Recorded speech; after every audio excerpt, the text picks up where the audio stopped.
guys, it's Darlene here and welcome back to my channel, or welcome to my channel if you're new. Today we are going to be doing an exciting video. We are going to be talking about how to prepare for your photo shoot. This video is mainly going to be for beginner photographers, but maybe I'm lucky and maybe one or two points might apply to people who are more advanced in their photography career, because I would generally assume that if you're advanced you basically have everything down on how you plan everything, but I don't know, maybe I have something that you guys don't know already, so hopefully I can accompany everyone in this video. And I must say, I wish I had these points when I started out photography, because I used to forget so many things for my photo shoots and I was always like so unprepared, and then sometimes I had things with my camera, like camera problems, and it sort of wastes time. So I wanted to share this so you guys can be fully prepared for your photo shoots and not waste any time.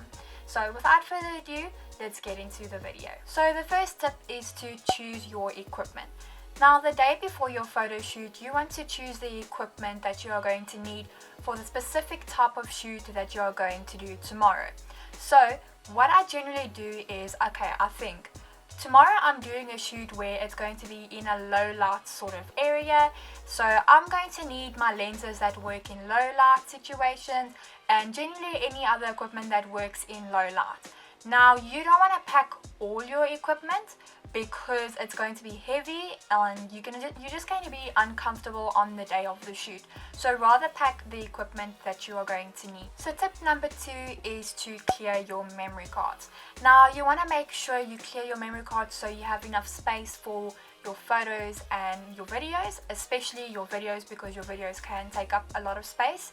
And I would suggest that you clear your memory cards on your camera and not your laptops, because if you format it on your laptop, it could cause your camera to struggle to read the structure of your memory card properly. So it's always a good idea to do it on your camera.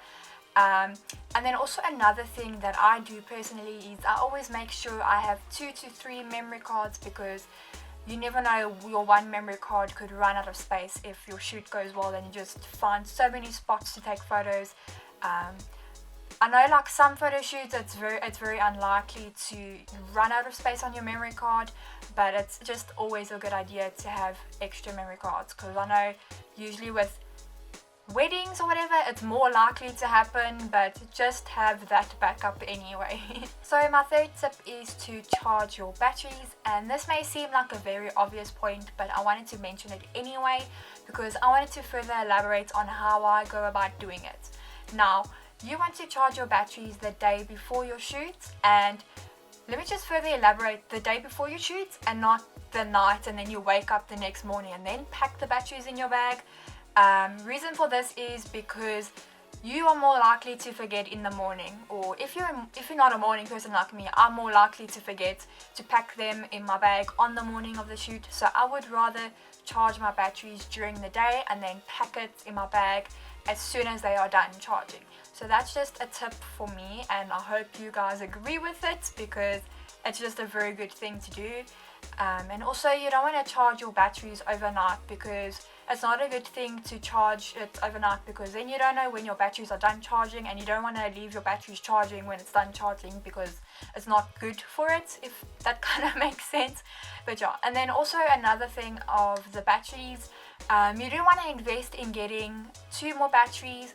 If you are lucky like me, I got 2 batteries when I bought my camera, so I just had to buy an extra one. But I think a lot of people only get 1 battery. I don't know, maybe I'm mistaken, but you want to make sure that you have at least 3 batteries for your camera. So my next tip is to make sure your camera settings are correct. Now, before my shoots or the day before my shoots, I will go through my camera and check everything is set for the type of shoot I am doing.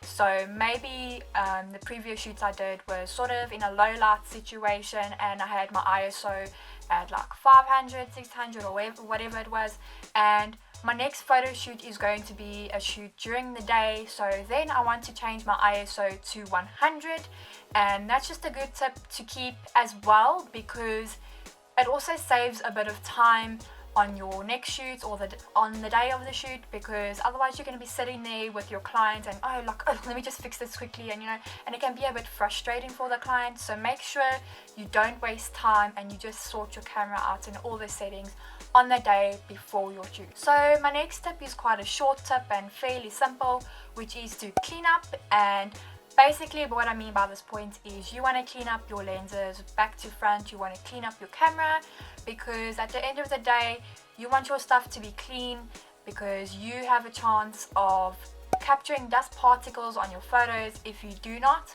And also don't clean up your lenses and whatever at your photo shoot, because it's not professional and you're wasting time.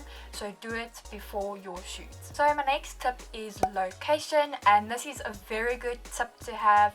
And what this means is you want to find where your shoot is. So you want to go onto Google Maps and look where your shoot is, and so you know where to go on the day of the photo shoot.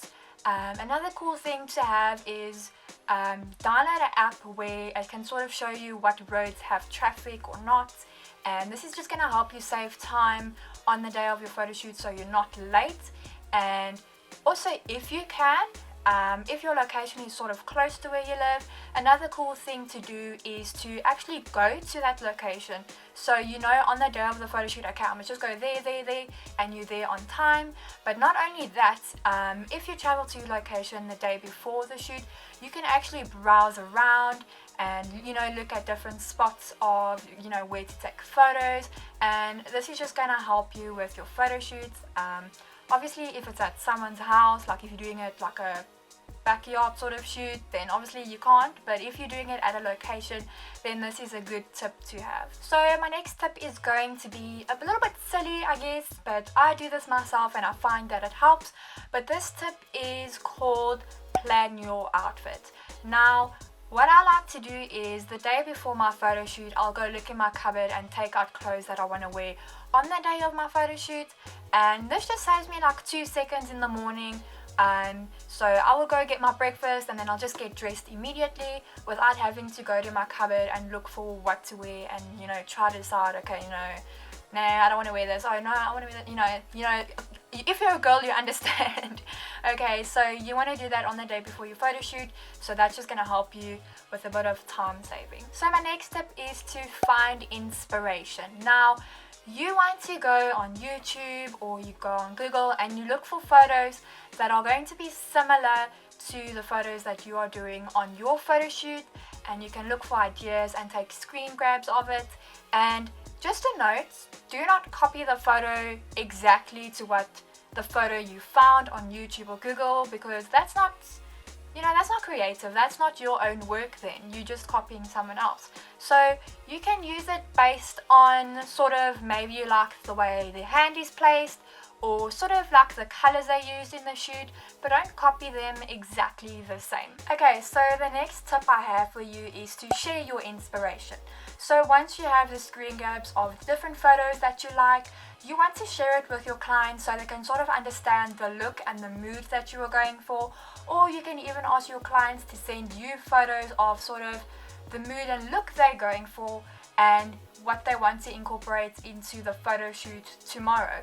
And this is important to do because you want you and your client to be on the same page of how you want the photos to come out, and this way your photo shoot will be successful. So thank you guys for watching. I really hope that these points were useful for you, and don't forget to give this video a thumbs like and subscribe to my channel, and don't forget to hit the bell icon so you can be notified when my next video is up. Bye guys!